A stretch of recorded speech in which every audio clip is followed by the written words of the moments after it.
ಎಲ್ರಿಗೂ ನಮಸ್ಕಾರ. ಇದೇ ಜನವರಿ 12, 13ನೇ ತಾರೀಕು ದೇಶದಲ್ಲೇ ಮೊಟ್ಟ ಮೊದಲ ಬಾರಿಗೆ ಒಂದು ಕನ್ನೇರಿ ಮಠದಲ್ಲಿ, ಕೊಲ್ಲಾಪುರದ ಕನ್ನೇರಿ ಮಠದಲ್ಲಿ ಒಂದು ವಿಶೇಷವಾದ ಕಾರ್ಯಕ್ರಮ ನಡೀತಾ ಇದೆ.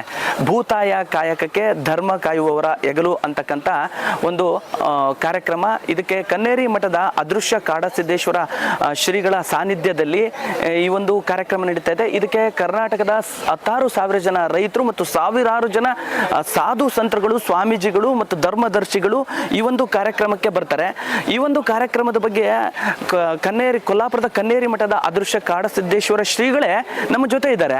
ಅವರು ಏನು ಹೇಳ್ತಾರೆ ಅಂತೇಳಿ, ಈ ಕಾರ್ಯಕ್ರಮದ ಬಗ್ಗೆ ಯಾವ ರೀತಿ ರೂಪುರೇಷೆ ಆಗಿದೆ ಅಂತೇಳಿ ಅವರಿಂದನೇ ಕೇಳೋಣ ಬನ್ನಿ. ಗುರುಗಳೇ, ಈಗ ಜನವರಿ 12, 13ನೇ ತಾರೀಕು ಅಂದ್ರೆ ಒಂದು ವಿಶಿಷ್ಟವಾದ ಹೆಸರಿನ ಮೂಲಕ ಒಂದು ಕಾರ್ಯಕ್ರಮ ಮಾಡ್ತಾ ಇದ್ದೀರಿ. ಭೂತಾಯ ಕಾಯಕಕ್ಕೆ ಧರ್ಮ ಕಾಯುವವರ ಹೆಗಲು ಅಂತೇಳಿ. ಇದ್ರದ್ದು ಏನು, ಈ ಹೆಸರೇ ಒಂದು ವಿಶಿಷ್ಟವಾಗಿದೆ.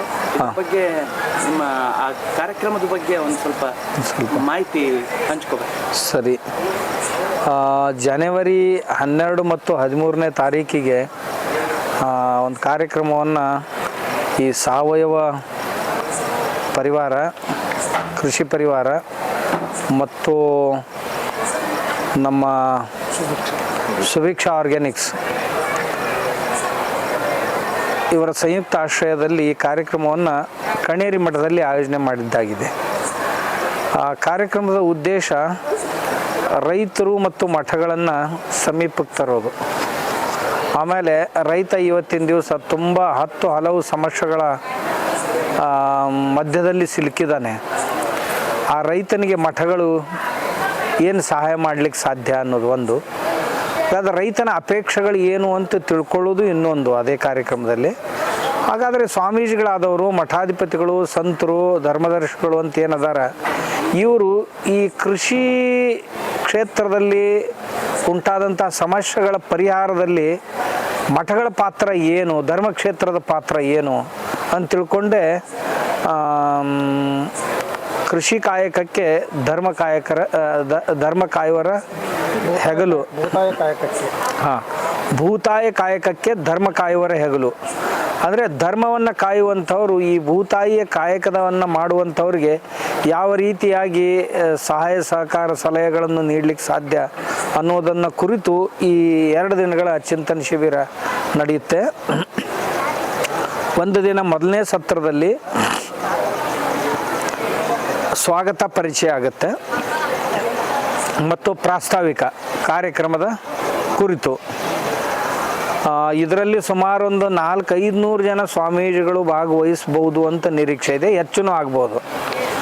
ಕನಿಷ್ಠ ಒಂದು 6,000-10,000 ಜನ ರೈತರು ಇದರಲ್ಲಿ ಭಾಗಿ ಆಗ್ಬೋದು ಅಂತ ನಿರೀಕ್ಷೆ ಇದೆ. ಹೆಚ್ಚು ಕಡಿಮೆ ಆಗ್ಬೋದು. 2 ದಿವಸ ಇದು ಮೊದಲನೇ ಸತ್ರದಲ್ಲಿ ಪ್ರಸ್ತಾವನೆ ಆದ ನಂತರ, ಪರಿಚಯ ಆದ ನಂತರ 2ನೇ ಸತ್ರದಲ್ಲಿ ರೈತನ ಭೂಮಿಯ ಕುರಿತಾದಂಥ ಸಮಸ್ಯೆಗಳು, ಆ ಸಮಸ್ಯೆಗಳಿಗೆ ಏನು ಪರಿಹಾರ ಕಂಡುಕೊಳ್ಬೇಕು, ಸಮಸ್ಯೆಗಳು ಮತ್ತು ಅವುಗಳಿಗೆ ಪರಿಹಾರ, ಇದು ಒಂದು. 2ನೇದು ರೈತನ ಕೃಷಿ ಉತ್ಪಾದನೆ ಆದ ನಂತರ ವಿಪಣನ ವ್ಯವಸ್ಥೆಯಲ್ಲಿ ಮಠಗಳ ಪಾತ್ರ. ಮಠಗಳು ಅವನ ವಸ್ತುವನ್ನು ಮಾರಾಟ ಮಾಡಿಕೊಡುವಲ್ಲಿ ಹೇಗೆ ಪಾತ್ರವನ್ನು ನಿಭಾಯಿಸ್ಬೋದು. ಎಲ್ಲ ಮಠಾಧೀಶರು ಸಾಮೂಹಿಕವಾಗಿ ಒಂದು ಸಂಘಟನೆಯನ್ನು ಮಾಡಿ ಒಂದು ಬ್ರ್ಯಾಂಡ್ ತಯಾರು ಮಾಡಿ ಆ ಬ್ರ್ಯಾಂಡಿನ ವಸ್ತುಗಳನ್ನು ಮಾರ್ಕೆಟಿಗೆ ತಂದರೆ ಜನರ ವಿಶ್ವಾಸ ಬೆಳೆಯುತ್ತೆ ಅದರ ಮೇಲೆ.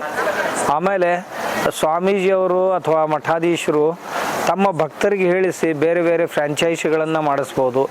ಅಥವಾ ದೊಡ್ಡ ದೊಡ್ಡ ಮಠಗಳಿದ್ದು ಅಂತಂದರೆ ಆ ಮಠಗಳಲ್ಲಿಯೂ ಸಹಿತ ಫ್ರ್ಯಾಂಚೈಸಿ ಸೆಂಟರ್ ಓಪನ್ ಮಾಡಿದರೆ ಅವನಿಗೆ ಅನುಕೂಲ ಆಗುತ್ತೇನೋ ಅನ್ನೋ ದೃಷ್ಟಿಯಿಂದ ಅದರ ಕುರಿತು ಒಂದು ಸತ್ರವನ್ನು ನಡೆಸಲಾಗ್ತಾ ಇದೆ.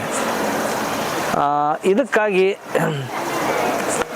ಬಹುತೇಕ ಮೈಸೂರಿನಿಂದ, ಕೊಡಗಿನಿಂದ ಹಿಡಿದು ಬೀದರ್ನವರೆಗೆ, ಆಮೇಲೆ ಈ ಕಡೆ ರಾಯಚೂರು, ಗುಲ್ಬರ್ಗಾದಿಂದ ಹಿಡ್ಕೊಂಡು ಬಳ್ಳಾರಿಯವರೆಗೆ ಎಲ್ಲ ಜಿಲ್ಲೆಗಳ ರೈತರಿಗೆ ಸಾವಯವ ಕೃಷಿ ಪರಿವಾರದವರು ಹೋಗಿ ವೈಯಕ್ತಿಕವಾಗಿ ಆಮಂತ್ರಣವನ್ನು ಕೊಟ್ಟು ಬಂದಿದ್ದಾರೆ. ನಮಗೆ ಏನು ಸಾಧ್ಯನೋ ಅವ್ರ ಜೊತೆ ಒಬ್ಬೊಬ್ಬರು ಸ್ವಾಮಿಗಳು ಹೋಗಿದ್ದಾರೆ. ಬರುವಂಥ ರೈತರಿಗೂ ಮತ್ತು ಸ್ವಾಮೀಜಿಯವರಿಗೂ ವ್ಯವಸ್ಥೆಯನ್ನು ಚೆನ್ನಾಗಿ ಮಾಡಬೇಕು ಅಂತ ಒಂದು ದಿವಸ ಇರು ವ್ಯವಸ್ಥೆ, 2 ದಿವಸದ ಈ ಸತ್ರ ಮತ್ತು ಉಳಿದೆಲ್ಲ ವ್ಯವಸ್ಥೆಗಳನ್ನು ಮಾಡಬೇಕು ಅಂತ ನಿರ್ಣಯ ಆಗಿದೆ. ಈಗ ರೂಪುರೇಷೆ ತಯಾರಿ ಮತ್ತು ಅಲ್ಲಿ ಪ್ರಾತ್ಯಕ್ಷಿತೆ ಏನಿದೆ ಅಲ್ಲಿ ಸರಿ ಸರಿ ಸರಿ ನೀವು ಹೇಳೋದು ಸರಿ. ಅಲ್ಲಿ ಬಂದ ನಂತರ ರೈತರಿಗೆ ಮತ್ತು ಸ್ವಾಮೀಜಿಯವರಿಗೆ ಸೀಯಿಂಗ್ ಈಸ್ ಟು ಬಿಲೀವಿಂಗ್, ಕೇಳಿದ್ದಕ್ಕಿಂತಲೂ ನೋಡಿದ್ದರ ಮೇಲೆ ವಿಶ್ವಾಸ ಹೆಚ್ಚಿರುತ್ತೆ ಅನ್ನೋ ದೃಷ್ಟಿಯಿಂದ ಸಾವಯವ ಕೃಷಿಗೆ ಬೇಕಾಗುವಂಥ ಪರಿಕರಗಳಂತೇನಿದೆ, ಜೀವಾಮೃತ ಹೇಗೆ ಮಾಡೋದು, ಘನಜೀವಾಮೃತ ಹೇಗೆ ಮಾಡೋದು, ಬೀಜೋಪಚಾರಕ್ಕಾಗಿ ಯಾವ ದ್ರಾವಣ ತಯಾರು ಮಾಡೋದು, ಬೇರೆ ಬೇರೆ ಇಂಥ ಒಂದು 40 ಪ್ರಕಾರದ ದ್ರಾವಣಗಳನ್ನು ಮನೆಯಲ್ಲಿಯೇ ತಯಾರು ಮಾಡುವಂಥ ಬಗೆ ಏನು ಅನ್ನೋದಕ್ಕೆ ಅದರದೊಂದು ಈಗ ನಾವು ಪ್ರಶಿಕ್ಷಣ ಕೇಂದ್ರನೇ ಮಾಡಿದ್ದೀವಿ ಅಲ್ಲಿ ಕಣೇರಿ ಮಠದಲ್ಲಿ. ಅದನ್ನು ನೋಡ್ಲಿಕ್ಕೆ ಸಿಗುತ್ತೆ, ಪ್ರತ್ಯಕ್ಷ ಅನುಭವ ತಗೊಳ್ಳಿಕ್ಕೆ ಸಿಗುತ್ತೆ. ಗೊಬ್ಬರಗಳನ್ನ ಹೇಗೆ ಮಾಡ್ಬೋದು, ಔಷಧಗಳನ್ನ ಹೇಗೆ ತಯಾರಿಸ್ಬೋದು, ಆಮೇಲೆ ಕಳೆನಾಶಕಗಳನ್ನ ಹೇಗೆ ತಯಾರಿಸ್ಬೋದು, ಕ್ರಿಮಿನಾಶಕಗಳನ್ನ ಹೇಗೆ ತಯಾರಿಸ್ಬೋದು, ಇವೆಲ್ಲವೂ ಅದರಂದೇ ತೋರಿಸ್ಲಾಗ್ತದೆ. ಆಮೇಲೆ ಬ್ಯಾಗ್ ಫಾರ್ಮಿಂಗು, ನೀರು ಕೊರತೆ ಇದೆ ಅಥವಾ ಹೊಲದಲ್ಲಿ ಮಣ್ಣಿನ ಕೊರತೆ ಇದೆ ಅಂಥಲ್ಲಿ ಈ ಸಾದಾ ಚೀಲಗಳನ್ನು ತುಂಬಿಟ್ಟು ಅದರಲ್ಲಿ ನಾವು ಹೇಗೆ ಕೃಷಿ ಮಾಡ್ಬೋದು. ಆಮೇಲೆ 1.5 ಎಕರೆಯಲ್ಲಿ 180 ಬೆಳೆಗಳನ್ನು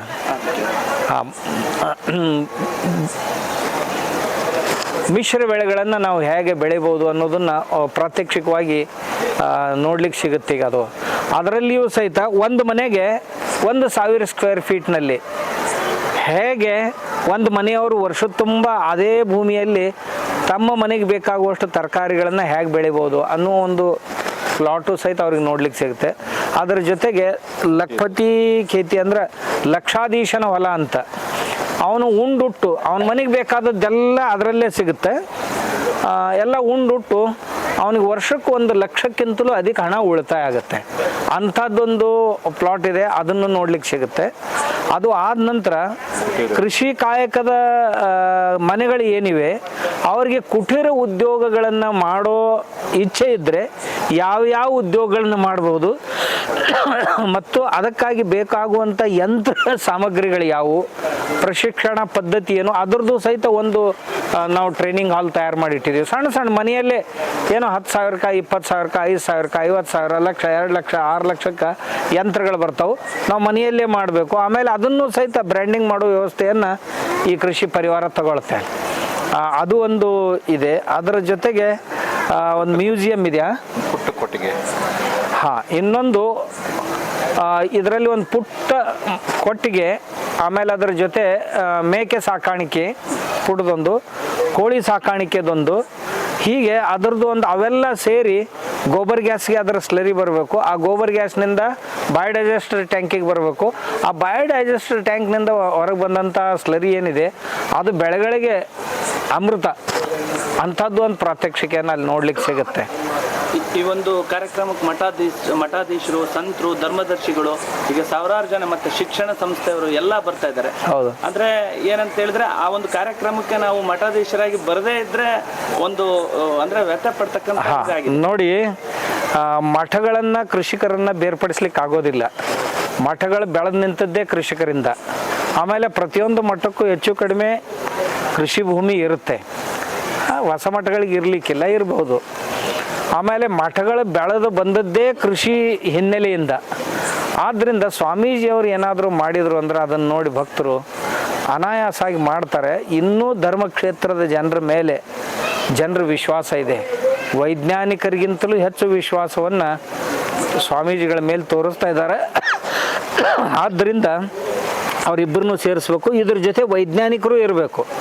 ಇದಕ್ಕೆ ವೈಜ್ಞಾನಿಕ ಹಿನ್ನೆಲೆ ಏನಿದೆ, ವೈಜ್ಞಾನಿಕ ಲಾಭಗಳು ಏನಿವೆ ಅವುಗಳನ್ನು ಅಲ್ಲಿ ಇಡುವಂಥ ಪ್ರಯತ್ನ ಮಾಡ್ತಾ ಇದ್ದೀವಿ. ಅದರ ಜೊತೆಗೆ ಶಿಕ್ಷಣ ಕ್ಷೇತ್ರದಲ್ಲಿ ಜನರು ಬಂದರು ಅಂದರೆ ಅವರು ತಮ್ಮ ಹೈಸ್ಕೂಲ್ ಮಟ್ಟದಿಂದನೇ ಇಂಥ ಇವನ್ನ ಪರಿಕರಗಳು ಏನಿದೆ, ಸಾವಯವ ಕೃಷಿಗೆ ಬೇಕಾಗುವಂಥ ಪರಿಕರಗಳನ್ನು ಅವರವ್ರ ಶಾಲೆಯಲ್ಲಿ ಏನೂ ಖರ್ಚಿಲ್ಲದೆ ಮಕ್ಕಳಿಗೆ ಮಾಡಲಿಕ್ಕೆ ಕಲಿಸ್ಬೋದು. ಮಕ್ಕಳು ಕಲಿತು ಅಂದ್ರೆ ಹೊಲದಲ್ಲಿ ಹೋಗಬೇಕು ಅನ್ನುವಂಥ ಇಚ್ಛೆ ಉಳ್ಳವ್ರು ತಯಾರಾಗ್ತಾರೆ. ಅದ್ರ ಸಲುವಾಗಿ ನಾವು ಅವ್ರನ್ನೂ ಇದರಲ್ಲಿ ಸೇರಿಸ್ತಾ ಇದ್ದೀವಿ.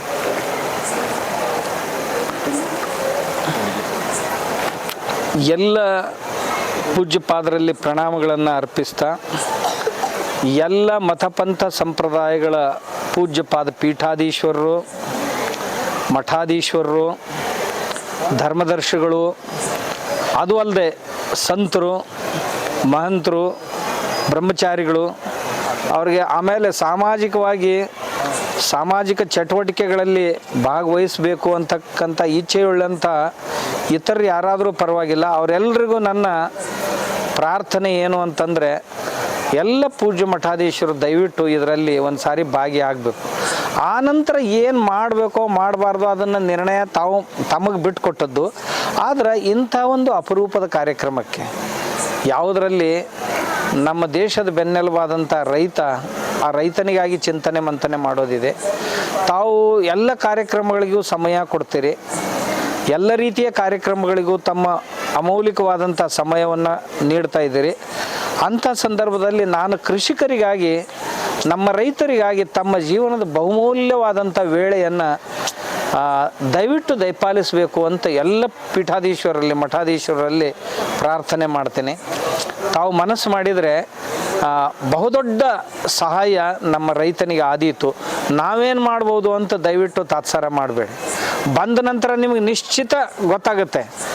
ಅದರಲ್ಲಿ ಕೃಷಿಯಲ್ಲಿ ಆಸಕ್ತಿ ಇಲ್ಲದವರು ಸಹಿತ ಹೇಗೆ ಆಸಕ್ತಿ ತಾಳ್ತಾರೆ ಅನ್ನೋದನ್ನು ತಾವು ನೋಡ್ಬೋದು. ಅಲ್ಲಿ ಸುಮಾರು 1200 ಹಸುಗಳ ಗೋಶಾಲೆ ಇದೆ, ತುಂಬ ಸದೃಢವಾದಂಥ ಗೋಶಾಲೆ ಇದೆ. ಅದರ ಜೊತೆಗೆ ಅಲ್ಲಿ ಎಲ್ಲ ಪರಿಕರಗಳಿವೆ. ಮೂತ್ರೆಯಿಂದ, ಸಗಣಿಯಿಂದ, ಹಾಲು, ಮೊಸರು, ತುಪ್ಪದಿಂದ ಏನೇನು ತಯಾರು ಮಾಡ್ಬೋದು. ನಮ್ಮ ಮಠಗಳನ್ನು ಆರ್ಥಿಕವಾಗಿ ಸದೃಢಗೊಳಿಸ್ಲಿಕ್ಕೆ ಏನೇನು ಬೇಕೋ ಅಂಥ ಎಲ್ಲ ಪರಿಕರಗಳು ಸಹಿತ ನಮಗೆ ಅಲ್ಲಿ ನೋಡ್ಲಿಕ್ಕೆ ಸಿಗ್ತಾವೆ. ಆಮ್ಯಾಗ ಒಂದು ನಿಮ್ಮ ಮನೆಯಲ್ಲಿ, ಯಾರ ಮನೆಯಲ್ಲಿ ಯಾವುದೇ ಹಸು ಇರಲಿ, ಆ ಹಸುವಿನ ಹೊಟ್ಟೆಯಿಂದ ನಾವು ಟೆಸ್ಟ್ ಟ್ಯೂಬ್ ಬೇಬಿ ಹೇಗೆ ಮನುಷ್ಯರಿಗಾಗಿ ಮಾಡ್ತೀವಿ, ಅದೇ ರೀತಿ ಟೆಸ್ಟ್ ಟ್ಯೂಬ್ ಬೇಬಿ ನಾವು ಜಾನುವಾರುಗಳಿಗಾಗಿ ಮಾಡಿದ್ದೀವಿ ಕಣೇರಿ ಮಠದಲ್ಲಿ. ಅದನ್ನು ಸಹಿತ ನೋಡ್ಲಿಕ್ಕೆ ಸಿಗುತ್ತೆ. ಅಂದರೆ ಒಂದು 15-20 ಲೀಟ್ರ್ ಹಾಲು ಕೊಡುವಂಥ ಹಸು ಒಂದು ವರ್ಷದಲ್ಲಿ ರೈತನ ಮನೆಯಲ್ಲಿ ತಾವು ಇಚ್ಛೆ ಪಟ್ಟರೆ ತಮ್ಮ ಮಠದಲ್ಲಿ ಅಂಥ 5-10 ಕರುಗಳನ್ನು ಹೇಗೆ ನಿರ್ಮಾಣ ಮಾಡ್ಬೋದು, ಮಾಡಿಸ್ಕೋಬಹುದು ಅನ್ನುವಂಥ ತಂತ್ರವನ್ನು ಸಹಿತ ತಾವು, ಇದು ಅಪರೂಪದ್ದು, ಎಲ್ಲಿ ನೋಡ್ಲಿಕ್ಕೆ ಸಿಗೋದಿಲ್ಲ, ಅದು ಸಿಗುತ್ತೆ. ಆದ್ದರಿಂದ ತಮಗಾಗಿ, ತಮ್ಮ ಮಠಗಳ ಬೆಳವಣಿಗೆಗಾಗಿ, ಬೆಳೆದಂಥ ಮಠಗಳು ಮತ್ತೊಬ್ಬರನ್ನು ಉಳಿಸೋದಕ್ಕಾಗಿ, ಬೆಳೆಸೋದಕ್ಕಾಗಿ, ಆಮೇಲೆ ಎಲ್ಲಕ್ಕೂ ಮಿಗಿಲಾಗಿ ತಮ್ಮ ಮಠಗಳ ಚಿಂತೆ ತಾವು ಮಾಡ್ತೀರಿ. ಆದರೆ ರೈತನಿಗಾಗಿ ತಮ್ಮ ಈ ಜೀವನದ ಅಮೌಲಿಕವಾದಂಥ 2 ದಿವಸಗಳನ್ನು ತಾವು ಕೊಟ್ಟರೆ ಭಾಳ ದೊಡ್ಡ ಉಪಕಾರ ಆದೀತು ಅಂತ ತಾವೆಲ್ಲರೂ ಬರಬೇಕು ಅಂತ ಎಲ್ಲ ಮಠಾಧೀಶರಲ್ಲಿ ನಾನು ಪ್ರಾರ್ಥಿಸ್ಕೊಳ್ತೇನೆ. ಪರಮ ಪೂಜ್ಯ ಕನ್ನೇರಿ ಅಪ್ಪಂಗಳವರ ಪವಿತ್ರ ಶ್ರೀಶರಣಕ್ಕೂ ವಂದಿಸಿ, ವಿಶೇಷವಾಗಿ ನಮ್ಮ ವಿಜಯಪುರ ಜಿಲ್ಲೆಯಲ್ಲಿ ಸಾವಯವ ಕೃಷಿಯನ್ನು ಭಾಳ ಜನ ರೈತರು ನಾವೆಲ್ಲರೂ ಮರ್ತಿದ್ದೆವು. ಬಹುಶಃ ವಿಜಯಪುರ ಜಿಲ್ಲೆಯಲ್ಲಿ ದ್ರಾಕ್ಷಿಯನ್ನು ನಾವು ಬೆಳಿತೇವೆ. ಆ ಒಣ ದ್ರಾಕ್ಷಿ ಅಂತ ಮಾಡ್ತಾರೆ. ಆ ಒಣ ದ್ರಾಕ್ಷಿಯಲ್ಲಿ ಸಾಕಷ್ಟು ಇವತ್ತು ರೋಗಪೂರಿತವಾದಂಥ ಒಣ ದ್ರಾಕ್ಷಿಯನ್ನು ನಮ್ಮಲ್ಲಿ ಎಲ್ಲರೂ ತಿಂತಿರ್ತಾರೆ. ಅಂಥ ಒಂದು ಇವತ್ತು ಸದೃಢವಾದಂಥ ಒಂದು ಶರೀರ ಇತ್ತು ಅಂತ ಕೇಳಿದ್ರೆ ಸದೃಢವಾದಂಥ ಮನಸ್ಸು ತಯಾರಾಗ್ತದೆ. ಸದೃಢವಾದ ಮನಸ್ಸಿನಿಂದ ನಾವು ಏನಾದರೂ ಒಂದು ಸಾಧನೆ ಮಾಡಲಿಕ್ಕೆ ಸಾಧ್ಯದ. ಅದಕ್ಕೆ ಇವತ್ತಿನ ಒಂದು ದಿನಮಾನದಲ್ಲಿ ಪ್ರತಿಯೊಬ್ಬರು ಶರೀರ ಏನಾಗ್ಯಾವ ಅಂದ್ರೆ ರೋಗಮಯ ಆಗ್ಯಾವ. ಆ ರೋಗಮಯ ಶರೀರದಿಂದ ನಾವು ಮುಕ್ತಿ ಹೊಂದಬೇಕಾಗಿತ್ತು ಅಂತ ಕೇಳಿದ್ರೆ ಸಾವಯವ ಕೃಷಿ ಭಾಳಷ್ಟು ಅವಶ್ಯಕತೆ ಅದ. ಅಂಥ ಸಾವಯವ ಕೃಷಿಯನ್ನು ಇವತ್ತು ವಿಜಯಪುರ ಜಿಲ್ಲೆಯ ಎಲ್ಲ ರೈತರು ವಿಶೇಷವಾಗಿ ಆ ಕಾರ್ಯಕ್ರಮದಲ್ಲಿ ಭಾಗವಹಿಸಿ ತಾವು ಹೆಂಗೆ ಬದುಕಬೇಕು, 12-13ನೇ ತಾರೀಕದಂದು ಜನವರಿ 12-13 ವಿಜಯಪುರ ಜಿಲ್ಲೆಯವರು ಕನ್ನೇರಿಯ ಶ್ರೀಮಠದಲ್ಲಿ ನಡೀತಕ್ಕಂಥ ಸಾವಯವ ಕೃಷಿ ಮೇಳದಲ್ಲಿ ಎಲ್ಲರೂ ಭಾಗವಹಿಸಬೇಕು. ಬಹುಶಃ ನಮ್ಮ ವಿಜಯಪುರ ಜಿಲ್ಲೆಯವರು ಸಾಕಷ್ಟು ಮಂದಿ ಅದ್ರ ಬಗ್ಗೆ, ಕನ್ನೇರಿ ಅಪ್ಪಂಗಳವ್ರ ಬಗ್ಗೆ ಗೊತ್ತದ. ಇವತ್ತಿನ ದಿನ ಮೊನ್ನೆ ನಾ ಇಲ್ಲೇ ಹೋಗಿದ್ದೆ, ಇಲ್ಲಿ ಹೆಗಡಾಳ ಅಂತ ಬರ್ತದ, ಅಲ್ಲೆಲ್ಲರೂ ಸೀತಾಫಲ ಪೇರುಕಾಯಿಯನ್ನು ಬೆಳೆದಿದ್ರು. ಆ ಪೇರುಕಾಯಿ ಸೀತಾಫಲನ ಕನ್ನೇರಿ ಮಠಕ್ಕೆ ಒಯ್ದಾಗ ಅದರಲ್ಲಿ ಬರೀ ಗಟಾರದ ನೀರು ಬಿಟ್ಟಿದ್ದಕ್ಕೆ ಅದರಲ್ಲಿ ಎಷ್ಟೋ ಔಷಧಿ ಮಿಕ್ಸ್ ಬಂತು ಅಂತ ಹೇಳಿದರು. ಅಂಥದನ್ನು ಔಷಧಿ ರಹಿತವಾದಂಥ ಒಂದು ಬೆಳೆಯನ್ನು ಬೆಳೆದು ಆ ಬೆಳೆಯನ್ನು ನಾವು ತಿಂದೇವಂದ್ರೆ ರೋಗದಿಂದ ಮುಕ್ತ ಆಗ್ಲಿಕ್ಕೆ ಬರ್ತದೆ. ಅದನ್ನು ನಾವೆಲ್ಲರೂ ಭಾಗವಹಿಸಿ ಅದನ್ನು ವಿಶೇಷವಾದಂಥ ನಾವು ಅನುಭವವನ್ನು ಪಡೆದುಕೊಂಡು ನಮ್ಮ ಹೊಲದಲ್ಲಿ ಸಹಿತ 1 ಎಕರೆ ಭೂಮಿ ಇದ್ರೂ ಸಹಿತ ಸಾವಯವ ಯಾವ ರೀತಿ ಮಾಡಬೇಕು, ಅದರಿಂದ ಏನೇನು ಉಪಯೋಗ ಅನ್ನತಕ್ಕಂಥ ಕಲಿಯುವ ಮಹತ್ವಪೂರ್ಣವಾದ ಕಾರ್ಯಕ್ರಮದ. ಅದಕ್ಕೆ ವಿಜಯಪುರ ಜಿಲ್ಲೆಯವರು ತಾವೆಲ್ಲರೂ ಈ ಕಾರ್ಯಕ್ರಮದಲ್ಲಿ ಭಾಗವಹಿಸಿ ಅನುಭವವನ್ನು ಪಡೀರಿ ಅಂತ ತಮ್ಮೆಲ್ಲರಲ್ಲಿ ಪ್ರಾರ್ಥನೆಯನ್ನು ಮಾಡ್ತಾ ಇದ್ದೀವಿ.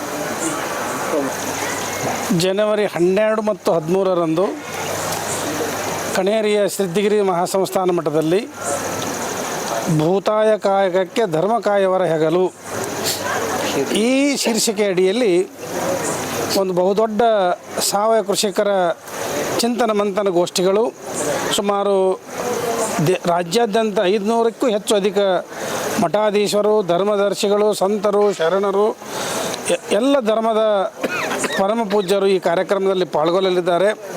ಹಾಗೆಯೇ ರಾಜ್ಯಾದ್ಯಂತ ಸುಮಾರು 175ಕ್ಕೂ ಅಧಿಕ ತಾಲೂಕಿನಿಂದ ಕನಿಷ್ಠ 25 ತಾಲೂಕಿಗೆ ಗರಿಷ್ಠ 100 ಈ ಸಂಖ್ಯೆಯಲ್ಲಿ ಸುಮಾರು ಒಂದು 8ರಿಂದ 10 ಸಾವಿರ ಜನ ಸಾವಯವ ಕೃಷಿ ಪರಿವಾರದವರೇ ಅವತ್ತು ಆ ಕಾರ್ಯಕ್ರಮದಲ್ಲಿ ಪಾಲ್ಗೊಳ್ಳಲಿದ್ದಾರೆ. ಸುಮಾರು 4ರಿಂದ 5 ಗೋಷ್ಠಿಗಳು 2 ದಿನಗಳ ಮಧ್ಯದಲ್ಲಿ ನಡೆಯತಕ್ಕಂಥದ್ದು. ಇವತ್ತಿನ ದಿವಸ ನಾವೆಲ್ಲ ಔಷಧಿ ಮತ್ತು ಗೊಬ್ಬರಗಳನ್ನು ಹಾಕಿ ತರಕಾರಿ ಮತ್ತು ಹಣ್ಣುಗಳನ್ನು ಬೆಳೆಯತಕ್ಕಂಥದ್ದನ್ನು ಕಂಡಿದ್ದೇವೆ. ಜೊತೆಯಾಗಿ ಆರೋಗ್ಯವನ್ನು ಕೆಡಿಸಿಕೊಂಡಿದ್ದೇವೆ. ಹಾಗಾಗಬಾರದನ್ನೋ ದೃಷ್ಟಿಯಿಂದನೇ ಈ ಸಾವಯವ ಕೃಷಿ ಪರಿವಾರ ಮತ್ತು ಸುಭಿಕ್ಷಾ ಈ ಸಂಘ ಸಂಸ್ಥೆಯ ವತಿಯಿಂದ ಬಹುದೊಡ್ಡ ಕಾರ್ಯಕ್ರಮವನ್ನು ಕಣೇರಿ ಶ್ರೀಗಳ ನೇತೃತ್ವದಲ್ಲಿ ಇದು ನಡೆಯತಕ್ಕಂಥದ್ದು ಇದೆ. ಎಲ್ಲ ಆಸಕ್ತ ರೈತರು, ಸಾವಯವ ಕೃಷಿಯನ್ನೇ ಅವಲಂಬಿತ ರೈತರು ಈ ಕಾರ್ಯಕ್ರಮದಲ್ಲಿ ಬಂದು ಪಾಲ್ಗೊಂಡು ಆ ವಿಚಾರವನ್ನು ತಿಳಿದು ತಮ್ಮ ಬದುಕನ್ನು ಸಾವಯವ ಕೃಷಿಯಲ್ಲಿ ತೊಡಗಿಕೊಂಡ್ರೆ ಬಹಳ ಅನುಕೂಲ ಆಗುತ್ತೆ ಅಂತಕ್ಕಂಥದ್ದನ್ನು ಇದು ಸಾವಯವ ಕೃಷಿಯನ್ನು ಮಾಡ್ತಕ್ಕಂಥ ಅಪೇಕ್ಷೆ ಉಳ್ಳವರು ಎಲ್ಲರೂ ಇದಕ್ಕೆ ಬಂದು ಆ ಕಾರ್ಯಕ್ರಮದ ಪ್ರಯೋಜನವನ್ನು ಪಡೀರಿ ಅಂತಕ್ಕಂಥ ಮಾತನ್ನು ತಿಳಿಸಲು ಬಯಸ್ತಾ ಇದ್ದೇವೆ. ಎಲ್ರಿಗೂ ನಮಸ್ಕಾರ. ನಾಡಿನ ರೈತ, ಸಮಾಜದ ತಾಯಿ, ಮಠಗಳ ತಾಯಿ, ಸಂತ ಕ್ಷೇತ್ರದ ತಾಯಿ, ಶೈಕ್ಷಣಿಕ ಕ್ಷೇತ್ರದ ತಾಯಿ ಅನ್ನುವ ಒಂದು ಮಹಾಕಲ್ಪನೆಯನ್ನು ಕೊಟ್ಟು ಕೊಲ್ಲಾಪುರ ಜಿಲ್ಲೆಯ ಕನ್ನೇರಿಯ ಶ್ರೀ ಸಿದ್ಧಗಿರಿ ಮಹಾಸಂಸ್ಥಾನದಲ್ಲಿ ಪರಮಪೂಜ್ಯ ಅದೃಶ್ಯ ಕಾಡಸಿದ್ದೇಶ್ವರ ಮಹಾಸ್ವಾಮಿಗಳ ಆಶೀರ್ವಾದ ಪ್ರೇರಣೆಯೊಂದಿಗೆ ಜನವರಿ 12 ಮತ್ತು 13ನೇ ತಾರೀಕು ದೇಶದಲ್ಲೇ ಪ್ರಥಮ ಬಾರಿಗೆ ನಾಡಿನ ಎಲ್ಲ ಸಂಪ್ರದಾಯಗಳ ಪೂಜ್ಯ ಮಠಾಧೀಶರು, ಸಂತರು, ಧರ್ಮದರ್ಶಿಗಳು, ಶೈಕ್ಷಣಿಕ ಕ್ಷೇತ್ರದ ಶಿಕ್ಷಣ ತಜ್ಞರು, ರೈತರು, ವಿಶ್ವವಿದ್ಯಾನಿಲಯಗಳ ಉಪಕುಲಪತಿಗಳು, ದಾರ್ಶನಿಕರು ಎಲ್ಲರೂ ಸೇರಿಕೊಂಡು ಈ ತಾಯಿಯ ರಕ್ಷಣೆಗೆ ಮುಂದಾಗ್ತಾ ಇದ್ದಾರೆ, ರೈತರ ರಕ್ಷಣೆಗೆ ಮುಂದಾಗ್ತಾ ಇದ್ದಾರೆ. ನಾನು ಈ ಸಂದರ್ಭದಲ್ಲಿ ಸಮಸ್ತ ಪೂಜ್ಯರಲ್ಲಿ ನತಮಸ್ತಕನಾಗಿ ನಾಡಿನ ರೈತ ಸಮುದಾಯದ ಪರವಾಗಿ ಸಾಷ್ಟಾಂಗ ಪ್ರಣಾಮಗಳನ್ನು ಸಲ್ಲಿಸ್ತಾ 12, 13 ಜೀವನವನ್ನು ಕೊಟ್ಟಿರ್ತಕ್ಕಂಥ, ಪೀಳಿಗೆಗಳನ್ನು ಕೊಟ್ಟಿರ್ತಕ್ಕಂಥ, ತಲೆಮಾರನ್ನು ಕೊಟ್ಟಿರ್ತಕ್ಕಂಥ, ಬಸವಣ್ಣನ ಆಶಯದಂತೆ ಬದುಕಿರ್ತಕ್ಕಂಥ ಈ ಕಾಯಕ ಕ್ಷೇತ್ರಕ್ಕೆ ತಮ್ಮನ್ನು ಸಮರ್ಪಿಸಿಕೊಂಡಿರ್ತಕ್ಕಂಥ ರೈತರ ಕುರಿತಾಗಿ 2 ದಿನ ಮುಡುಪಾಗಿಟ್ಟು ಕನ್ನೇರಿ ಮಠಕ್ಕೆ ಬರಬೇಕು. ತಾವು ಬರಬೇಕು, ತಮ್ಮ ಸುತ್ತಮುತ್ತಲಿರ್ತಕ್ಕಂಥ ರೈತನ ಕರ್ಕೊಂಡ್ಬರ್ಬೇಕು, ಭಕ್ತರನ್ನು ಕರೆದುಕೊಂಡು ಬರಬೇಕು. ನಮ್ಮ ಕ್ಷೇತ್ರ ಸಾವಯವ ಮಾಡಬೇಕು, ನಮ್ಮ ಸುತ್ತಮುತ್ತಲಿರ್ತಕ್ಕಂಥ ಕೃಷಿ ಕ್ಷೇತ್ರಗಳನ್ನ ಸಾವಯವ ಮಾಡಬೇಕು, ವಿಷಮುಕ್ತ ಮಾಡಬೇಕು. ನಮ್ಮ ಮನೆಯಲ್ಲಿರ್ತಕ್ಕಂಥ ಗೋವಿಗೆ, ಸಮಾಜದಲ್ಲಿ ಓಡಾಡ್ತಾ ಇರ್ತಕ್ಕಂಥ ಗೋವುಗಳಿಗೆ ವಿಷರಹಿತವಾದಂಥ ಮೇವು ದೊರಕಾಗಬೇಕು. ಬರುವ ಪೀಳಿಗೆಗೆ ಅಮೃತ ಸಮಾನವಾದ ಆಹಾರ ಸಿಗಬೇಕು. ಹತಾಶನಾಗಿರ್ತಕ್ಕಂಥ ರೈತ ಉತ್ಸಾಹದಿಂದ ಈ ಕಾಯಕದೆಡೆಗೆ ಸೆಳೆದು ಬರಬೇಕು. ಹಲವು ಕನಸುಗಳು, ಹಲವು ಆಶಯಗಳು ತಮ್ಮ ಆಶೀರ್ವಾದವನ್ನು ಕಾಯ್ತಾ ಇವೆ, ತಮ್ಮ ಹಾದಿಯನ್ನು ಕಾಯ್ತಾ ಇವೆ, ತಮ್ಮ ಬರುವಿಕೆಗಾಗಿ ಕಾಯ್ತಾ ಇವೆ. ಕನ್ನೇರಿ ಮಠದ ಗುರುಗಳು ಇವತ್ತಿನ ಈ ಸಂದರ್ಭದಲ್ಲಿ ನಮ್ಮ ಜೊತೆಗಿದ್ದು ಆಶೀರ್ವಾದ ಮಾಡಿದ್ದಾರೆ. ಬಾಗಲಕೋಟೆ ಜಿಲ್ಲೆಯ ಮುಧೋಳ ತಾಲೂಕಿನ ಶ್ರೀ ರಾಮಾರೂಢ ಮಠದ ಶಂಕರಾನಂದ ಮಹಾಸ್ವಾಮಿಗಳಿದ್ದಾರೆ, ಯೋಗೇಶ್ವರಿ ಮಾತಾಜಿಯವರು ಇದ್ದಾರೆ, ವಿಜಯಪುರದ ಜಿಲ್ಲೆಯ ಯೋಗೇಶ್ವರಿ ಮಾತಾಜಿಯವರಿದ್ದಾರೆ. ಅವರೆಲ್ಲರಿಗೂ ಕೂಡ ಸಮಸ್ತ ಕೃಷಿಕರ ಪರವಾಗಿ ಸಾಷ್ಟಾಂಗ ಪ್ರಣಾಮಗಳನ್ನು ಸಲ್ಲಿಸ್ತಾ ತಾವು ಬರಬೇಕು. ಭಕ್ತನ ಮನೆಯ ಕಾರ್ಯಕ್ರಮ ಅಂತ ಬರಬೇಕು. ನಾಡ ಕಾಯ್ದ ದೊರೆಯ ಕಾರ್ಯಕ್ರಮಕ್ಕೆ ಬರಬೇಕು. ಋಣ ಸಂದಾಯದ ಕಾಲ ಬಂದಿದೆ. ನಮಸ್ಕಾರ.